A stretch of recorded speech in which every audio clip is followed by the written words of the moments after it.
en 5e position, j'ai mis une scène très émouvante. C'est dans l'épisode 1. C'est le coup de téléphone de la femme à la bûche. Donc il faut savoir que lorsqu'on a commencé la saison 3 de Twin Peaks, on ne savait pas du tout si l'actrice, dont j'ai oublié le nom, qui est décédée, allait rejouer donc cette fameuse femme à la bûche. C'est une vieille femme qui parcourt Twin Peaks avec une bûche donc, dans ses bras, comme un bébé. Et voilà, du coup, cette scène, elle est à la fois très étonnante, parce que du coup, on ne s'attendait pas du tout à ce qu'elle intervienne de cette façon dans la série. Voilà, comme ça, un coup de téléphone très simple, très respectueux de la part de David Lynch, qui en plus lui procure un plan vraiment très beau.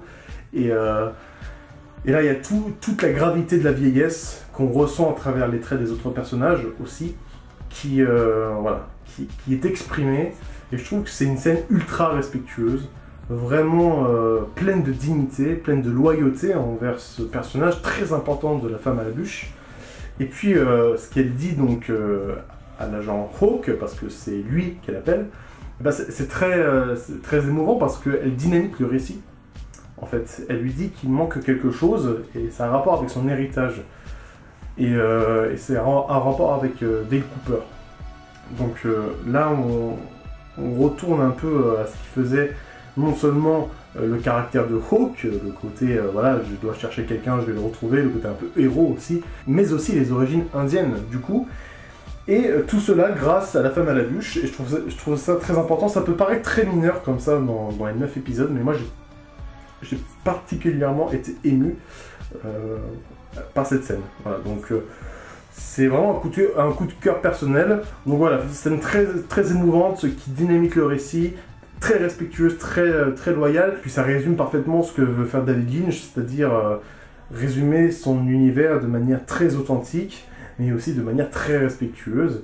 Et il le fait de manière vraiment très forte. Et cet équilibre marche à merveille. La 4e scène, c'est dans l'épisode 4, et c'est la collision entre Bobby, qui est devenu policier, on le découvre dans cet épisode, avec la photo de Laura Palmer. C'est une scène très émouvante, là encore. C'est peut-être la première fois que Laura Palmer, même si elle est déjà intervenue dans l'épisode 2, vraiment intervient dans la série de manière très émotionnelle, et vraiment de manière très arbitraire, on va dire. Et là, Bobby dit... ça rappelle des souvenirs. Et ce moment-là, là encore, je le ressens très personnellement, ça nous ramène aussi aux souvenirs des 2 premières saisons, de ce qui s'est passé il y a 25 ans. Je ne l'ai pas découvert il y a 25 ans, mais il y a encore quelque chose de très émouvant là-dedans, de très respectueux. On est à peu près sur la même lignée que la scène avec la femme à la bûche. Et là, il y a aussi la musique de Angelo Badalamenti, le fidèle compositeur de David Lynch, qui rejaillit comme ça dans l'ère moderne. C'est très beau, et on voit qu'il y a vraiment un héritage très fort de ce qui a pu se passer il y a 25 ans dans cette petite bourgade de Twin Peaks. Et Bobby, là encore, reçoit tout le poids, non pas de la vieillesse, mais de l'émotion qu'une telle histoire a pu provoquer. Et ces petits instants résument parfaitement ce qui a été dit dans les 2 premières saisons, ce côté vraiment très tragique de la mort de quelqu'un. Et là, Bobby, bah, il fond en larmes et demande ce qui se passe. Et puis du coup, ça revient encore vers Dale Cooper. Voilà. Donc tout tourne autour de Dale Cooper, mais tout tourne aussi sur cette question d'émotion et de loyauté envers ce qui s'est passé. Et tout cela réalisé par David Lynch. Voilà, donc cette scène est encore très forte. Je pense que le top 3 est quand même plus objectif, parce que ce sont vraiment des scènes incroyables. Et donc, la 3e scène la plus forte pour moi, c'est la scène de l'enfant renversé sur la route. Alors ça, c'est une scène ultra dramatique. C'est très rare que David Lynch mette en scène des scènes comme ça, parce qu'il y a à peu près tout ce qui concerne la vie et la mort, en fait. Alors c'est dans l'épisode 6, on suit le personnage de Harry Dean Stanton qui apparaît dans Fire Walk With Me, donc là il y a une connexion avec Fire Walk With Me. Il y en a plusieurs, hein, mais celle-ci c'est vraiment la plus directe, je pense. Et on le suit donc aller à Twin Peaks, il veut sortir un peu du quotidien, du camping qu'il entretient. Et il va dans un parc et puis il voit un enfant et une maman, et sa maman, en train de jouer dans un parc. Un peu une sorte de chat perché comme ça, très, très drôle, très touchant. Et puis Harry Dean Stanton est aux premières loges, lui qui juste avant cela contemplait l'arbre de la vie un peu, lui qui a des traits de vieillesse vraiment ultra marqués. Il est en train un peu de se contempler dans sa mort prochaine. Et là encore, il y a une grosse collision entre ce qui s'apprête à mourir et ce qui s'apprête à vivre, avec l'enfant, ce côté un peu innocent qui découvre la vie. Voilà. Et puis ensuite, il y a ce transfert avec donc... c'est très dur à expliquer comme scène, parce qu'il y a beaucoup d'émotions. On traverse donc la scène avec... je viens de faire un jeu de mots pourri en plus. Vous comprendrez plus tard, mais donc on parcourt la scène, on fait un transfert de point de vue entre la maman et son fils. Ils arrivent à une intersection et ils veulent traverser, ils veulent continuer à jouer en traversant. Les voitures sont arrêtées, elles sont au feu rouge, donc tout va bien, jusqu'à ce qu'un camion renverse l'enfant, un camion qui arrivait en sens opposé. Voilà. C'est très dur à expliquer parce que c'est une scène ultra dramatique et qui est parfaitement mise en scène par David Lynch. Il y a une telle gravité dans cette scène, Là encore, on dirait que David Lynch veut mettre une parenthèse dans le récit pour faire une sorte de mini court-métrage, mais qui correspond parfaitement à l'atmosphère de la série, avec le personnage non seulement de Harry Dean Stanton, mais aussi avec ce nouveau personnage qui renverse l'enfant, le junkie dont je parlais tout à l'heure, qui agresse la fille à la fin d'un épisode. C'est le même personnage et il est sous acide. Et je fais que raconter les faits parce que je pense qu'on peut pas mieux mettre en scène ce qui a été fait, en fait. Les plans sont très, très dignes, il n'y a pas vraiment de bravoure là-dedans, la musique joue un grand rôle dans cette scène. Et la fin de la scène se solde sur un regard ultra compatissant de Harry Dean Stanton envers la mère qui est comme ça au milieu de la route avec son enfant, son enfant défunt. Et on voit un moment d'ailleurs le feu de l'âme, Fire Walk With Me, le feu de l'âme parcourir donc le ciel pour ensuite disparaître. Voilà, donc cette scène est très dure, non seulement à expliquer, mais aussi à vivre. Et voilà, donc c'est vraiment un coup de maître là pour le coup, ce petit moment. Le deuxième moment le plus marquant selon moi, c'est la rencontre entre le doppelganger de Dale Cooper, donc Bob, et Diane. Diane qui donc a été contactée par Gordon et Albert pour parler à Bob. J'ai du mal à dire Dale parce que c'est vraiment pas Dale, mais il a les traits de Dale Cooper, donc on va dire Dale. Mais voilà, donc il y a un interrogatoire qui s'ensuit. Alors déjà, on n'arrivait pas à se remettre de la première fois de Diane. On a du mal à s'en remettre, c'est vraiment quelque chose de très important dans la série. Donc il y a déjà cet effet-là. Et ensuite, on voit la première rencontre entre Dale et Diane, mais cette première rencontre, elle est complètement phénoménale, elle n'existe pas, puisque Dale n'est pas cette personne. C'est Bob. Donc c'est très émouvant, là encore. Et là, je pense que c'est un tournant de la série, et c'est vraiment très dur, là encore, à ressentir, parce qu'on voit Laura Dern, elle a un jeu d'actrice parfait,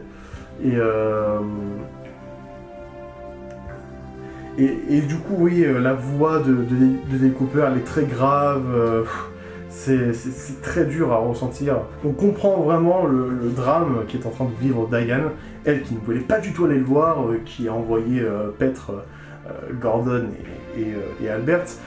Mais là, on se rend compte vraiment de la gravité de la situation, et il fallait vraiment qu'elle aille le voir. Et du coup, c'est très dur. Voilà, c'est une scène très dure. Bon.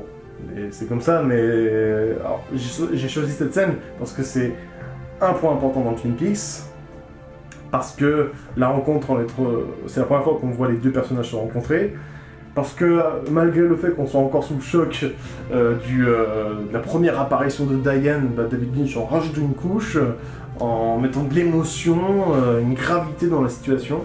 Donc voilà, il y a vraiment quelque chose qui relève de la nostalgie, mais aussi de la nouveauté, là encore, hein, c'est complètement ça. Et on voit que la série se poursuit de manière vraiment très harmonieuse, ce moment-là en est la preuve formelle. Et enfin, je conclus donc ce petit top 5, non pas par l'épisode 8, ni par cette scène incroyable de la boîte vide qu'on aperçoit dans la saison 1 et qui assassine, une boîte assassine ces deux spectateurs. J'ai oublié les noms des personnages, j'ai pas regardé. Voilà. Mais j'ai pas mis cette scène parce que moi je la trouve très phénoménale et puis même elle est coupée de plusieurs scènes. Non, j'ai mis la scène du café. La scène du café, alors il y a beaucoup de scènes de café dans Twin Peaks, mais la scène du café lorsque Dale, alias Dougie Jones, en mode donc mou, handicapé, et ben c'est la vie cette scène, je veux dire. Le mec il s'en fout de tout, il met sa cravate sur sa tête, il rejoint son fils pour déjeuner, il y a sa femme qui prépare tout de manière vraiment très rigoureuse, très belle, quelqu'un de très généreux. On voit le petit-fils qui rigole, on voit Dale s'asseoir lentement, qui prend son temps le matin, alors que tout le monde est pressé le matin, vous savez, dans le métro, machin. Et là, après avoir lui servi des pancakes et que son fils lui a versé un peu de sirop d'érable, il y a Naomi Watts, donc, qui joue la femme de Dougie, qui lui tend le café, et là, on retrouve un peu le Dale Cooper qui se précipite sur le café, et qui le boit, et qui se brûle, et qui crache, et il dit, et il est trop content, en fait. Et ça, c'est le bonheur assuré, en fait. Et dans cette scène, il y a non seulement le café, mais aussi la musique, la chorégraphie, la mise en scène, la photo très solaire, vous savez, du matin, et très colorée aussi d'ailleurs. Et là, on oublie le temps d'un instant tous les problèmes que rencontrent Dale Cooper et Dougie, parce que Dougie est vraiment dans la merde. Là, on se dit,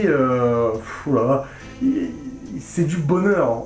On ressent le bonheur je sais pas, de Dale Cooper, d'être libre de toutes les contraintes de la vie, du quotidien, d'aller au travail juste après, de l'énervement du fils qui fait le boucan, je sais pas moi. Il y a plein de clichés comme ça qui sont véhiculés, et là on brise tout, on veut juste être heureux, et même Naomi Watts elle gueule à un moment, bon ça c'est très drôle, c'est très drôle, parce que elle n'en revient pas, elle non plus. Toutes les scènes sont touchantes dans Twin Peaks. Donc il n'y a pas de souci de ce point de vue. Mais voilà, cette scène pour moi est vraiment le symbole de la saison 3, l'épisode 8 en est un évidemment.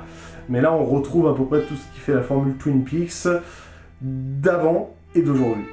Et voilà, c'est tout ce qu'on demande à la saison 3 et c'est ce que fait la saison 3. Voilà, j'ai oublié des scènes, j'aurais pu mettre la scène aussi où on retrouve vraiment Dale Cooper lorsqu'il se fait agresser par le nain. Il retrouve vraiment ses réflexes d'agent secret et ça c'est vraiment une scène un peu éphémère mais très très intense. Il y a plein d'autres scènes que j'ai oubliées pas mal de personnages aussi, donc ce bilan d'étape n'est pas très fourni, mais je vous invite à aller jeter un œil sur un article que j'ai écrit, qui lui est un peu plus complet. Je mets des noms d'acteurs que je n'ai pas pu citer dans cette vidéo, notamment pour découvrir les nouveaux visages, et puis j'ai analysé aussi la répercussion de cette saison 3 sur la série, sur l'art de la série. Voilà. Et puis voilà, donc ce bilan d'étape est terminé. 9 épisodes donc sont passés, sont diffusés. Il n'en reste plus que 9, donc 9 plus 9 égale 18.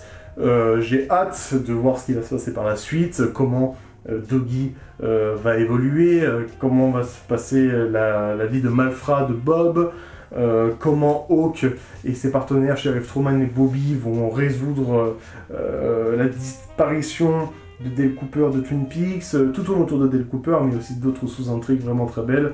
Comment Shelly, avec qui Shelly a fait son enfant par exemple. Oui, il y a plein de théories, beaucoup de choses à dire. Cette saison 3 est riche, essentielle et unique en son genre. Je pense que c'est les 3 mots qu'on peut facilement prendre pour qualifier cette saison 3. N'oubliez pas donc que mon frère fait des récaps de chaque épisode. Donc là, il va faire un récap de l'épisode 9 et 10. Le lien est en dessous. Et puis, bah, moi, je vous retrouve pour une prochaine vidéo artistique. Non, je rigole. Sur l'art, c'est mieux. Allez, bisous.